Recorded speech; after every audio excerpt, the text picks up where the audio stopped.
सन 1965 ते 75 दरम्यान माजी केंद्रीय कृषी मंत्री अण्णासाहेब पांडुरंग शिंदे यांनी वतनधारकांकडून खरेदी केलेल्या जमिनीच्या व्यवहारासंदर्भात श्री नानासाहेब लोखंडे यांनी काही प्रश्न उपस्थित केले आहेत. तत्कालीन केंद्रीय कृषी मंत्री अण्णासाहेब पांडुरंग शिंदे यांनी पदाचा गैरवापर करून या महारवतनाच्या जमिनी स्वतःच्या नावे बेकायदेशीररित्या करून घेतल्या. श्री शिंदे यांनी खरेदी केलेल्या जमिनीचे व्यवहार हे दुय्यम निबंधक श्रीरामपूर यांच्यासमोर शासनाचा योग्य तो मुद्रांक शुल्क भरून कायदेशीररित्या पार पाडले. सदरचे व्यवहार हे संपत्ती हस्तांतरण अधिनियम 1882च्या सर्व सोपस्कार पाळून केले गेले असल्याने बेकायदेशीरपणाचा कोणताही प्रश्न उद्भवत नाही. या सर्व खरेदी खतांना साक्षीदार म्हणून निम्नलिखित गावातील प्रतिष्ठित व्यक्ती यांच्या सह्या आहेत. सर्वस्वी 1 माधवराव एकनाथराव खर्डे पाटील, पोलीस पाटील कोल्हार बुद्रुक. 2 गोविंदराव अहिल्याजी निभे पाटील. 3 बापूजी विठोजी खर्डे पाटील. 4 रावसाहेब कृष्णाजी खर्डे पाटील, पोलीस पाटील भगवतीपूर. 5 दशरथ बापूराव खर्डे पाटील. 6 काशीनाथ भिकाजी देवकर पाटील. सदरच्या सर्व जमिनी वतनधारकांनी बाजारभावाप्रमाणे योग्य तो मोबदला घेऊन अण्णासाहेब शिंदे यांना विक्री केलेल्या आहेत.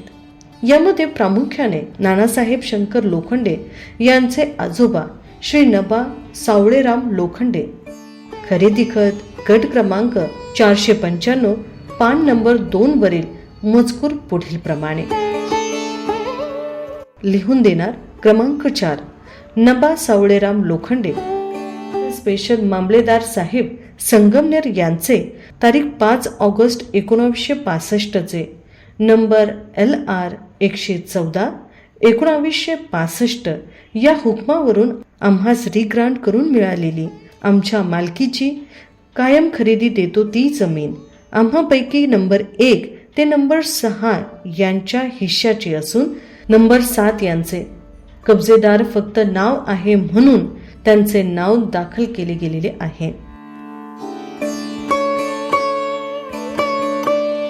खरेदी खताच्या पान नंबर 2 वर नबा सावळेराम लोखंडे जाहीरपणे मान्य करत आहेत की ही सदरची जमीन त्यांना रिग्रांट करून मिळालेली आहे आणि ती त्यांच्या मालकीची असल्याने कायम खरेदी देण्याचा अधिकार त्यांना आहे. पान नंबर 4 चा मजकूर पुढील प्रमाणे. यावर आता माझा अगर माझे इस्टेटदार भाऊ बंधू वगैरे कुणाचा बिलकुल मालकी हक्क दावा मालकी हित संबंध राहिलेला नाही. वरील जमीन पूर्वी इनामी महार हाडोळा होती. 13 पट पैसे भरल्यानंतर ती आम्हास रिग्रांट करून मिळालेली आहे.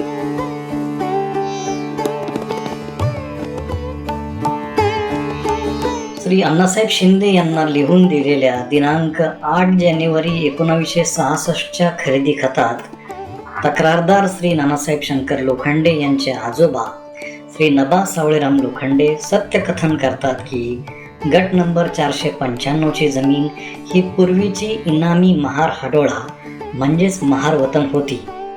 मात्र 5 ऑगस्ट 1965 चे LR नंबर 114/1965 द्वारे सरकारी तिजोरीत 13 पट नजराना रक्कम भरल्याने सदरची जमीन त्यांना जुन्या शर्तीने रिग्रांट करून मिळाली.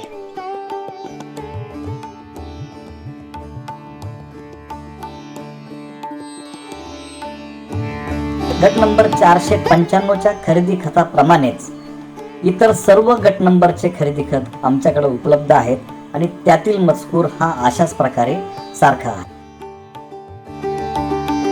अबोलिशन ऍक्टच्या कलम 5 नुसार जुन्या शर्तीवर रिग्रांट झालेल्या जमिनीचे रूपांतर भोगवटादार वर्ग 1 मध्ये होत असल्याने आणि त्यावरील सर्व निर्बंध शिथिल होत असल्याने वतनधारकांना जमिनीचा संपूर्ण मालकी हक्क प्राप्त होतो आणि कलेक्टरच्या परवानगीशिवाय जमीन विक्री करण्याचा अधिकार देखील प्राप्त होतो आणि तदनुसार विक्री केल्यास शर्तभंग होण्याचा प्रकार सदरच्या जमिनीला लागू होत नाही असे आपण मागील व्हिडिओमध्ये पाहिले आहे. याच अधिकाराचा वापर करून दिनांक 8/1/1966 रोजी श्री नबा सावळेराम लोखंडे यांनी मालमत्ता हस्तांतर कायदा 1882 चे तरतुदीनुसार बाजारभावाप्रमाणे योग्य तो मोबदला स्वीकारून सदरची जमीन श्री अण्णासाहेब शिंदे यांना विकली. जमिनीचे समूळ हस्तांतरण श्री शिंदे यांना झाल्याने श्री नबा सावळेराम लोखंडे आणि त्यांचे वाली वारसदारांचा सदरच्या जमिनीवर सर्व अधिकार संपुष्टात आल्याचे श्री नबा सावळेराम लोखंडे यांनी खरेदी खतात स्पष्ट लिहून दिलेले आहे. या सर्व वास्तविकतेच्या विरोधात तक्रारदार नानासाहेब लोखंडे यांचा बनाव आहे. ते कोणत्या कल्पनीय विश्वात जगतात ते कळायला मार्ग नाही.